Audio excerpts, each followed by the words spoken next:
Hey fam, it's your boy Pop Pop.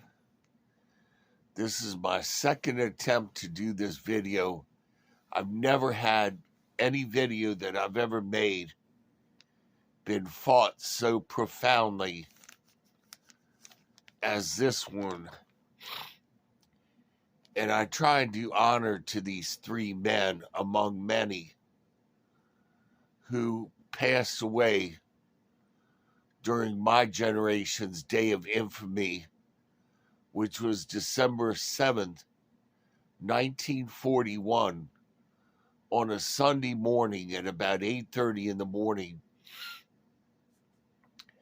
as the men were relaxing below decks in their ships with all of the emergency hatches open so that the beautiful air could circulate through the ships as they were getting ready to go about their various duties, getting ready to attend church service.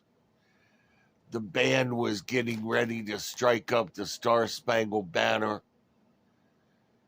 Meals were getting ready to be cooked. Everybody was at ease. And little did they know that Imperial Japan had destroyers stationed close by so that they could fly in Mitsubishi fighters with torpedoes strapped under their bellies to attack a country that had done them no harm and wasn't even involved in the current WAR.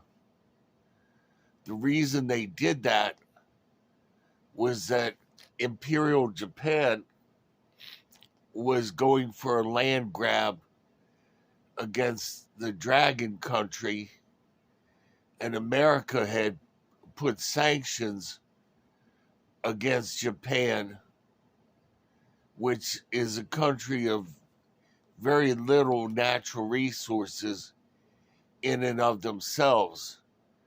So Japan decided to strike back at America, and prior to that, they sent tourists over to the islands to take massive amounts of pictures and measurements.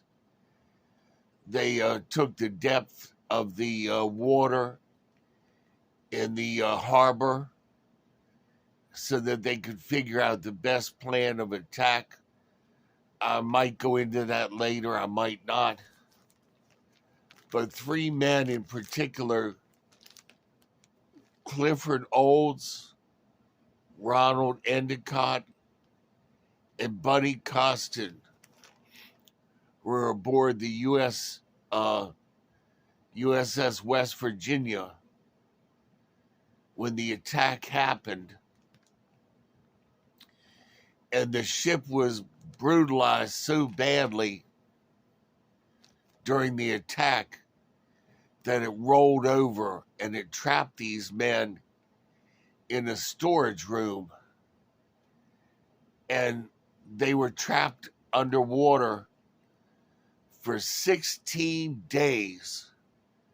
Can you imagine being entombed for 16 days knowing that you're going to DIE and there's nothing anybody can do about it?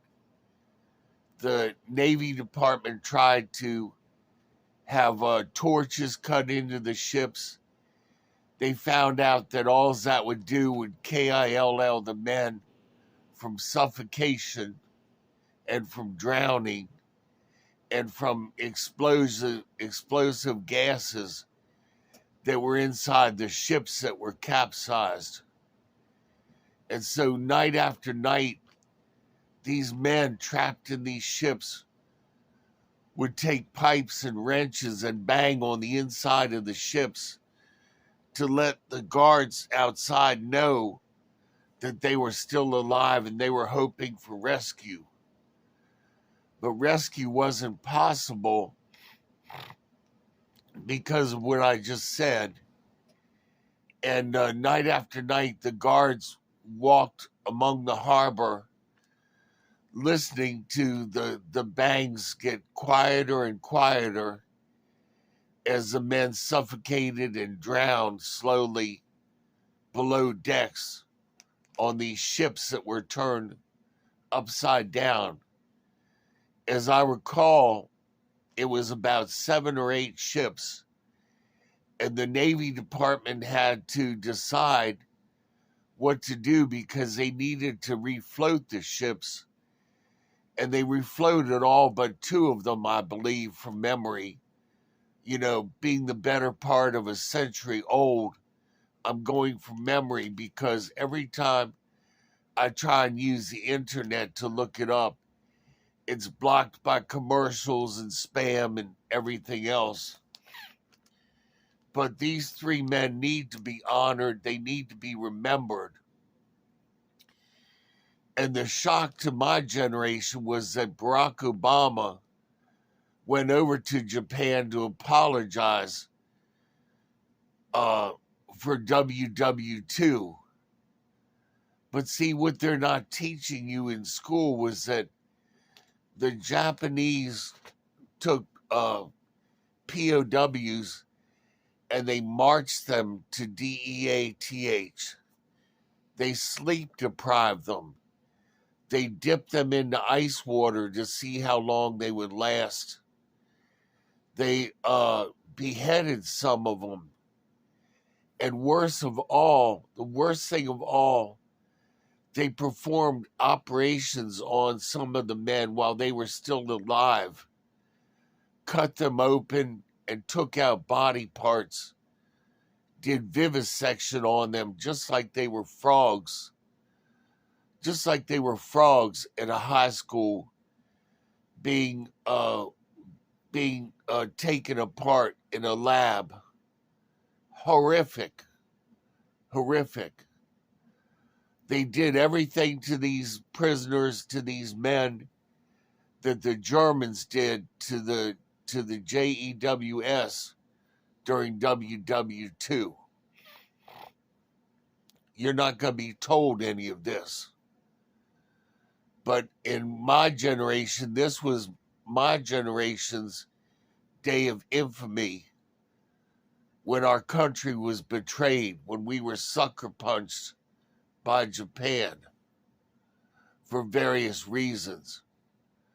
Same as this country now is being turned over to a 5th column that's being allowed to come into this country and being settled all over the country.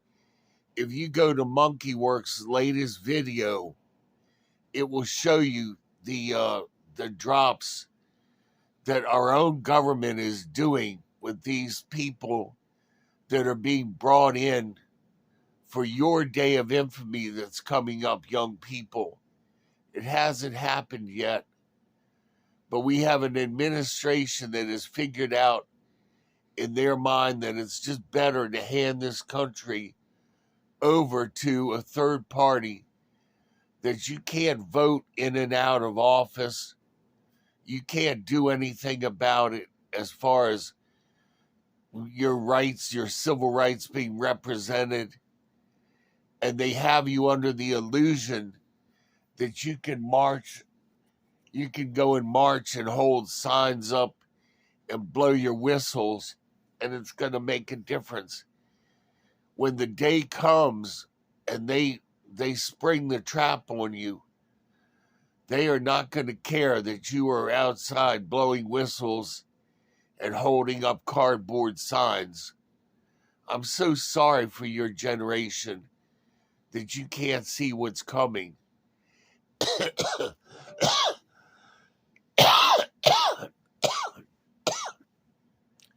In my day, they would have called it treason. In my day, it would have been called treason. The irony is that the very people, the patriots that are trying to save this country, are being vilified. Poppity pops out.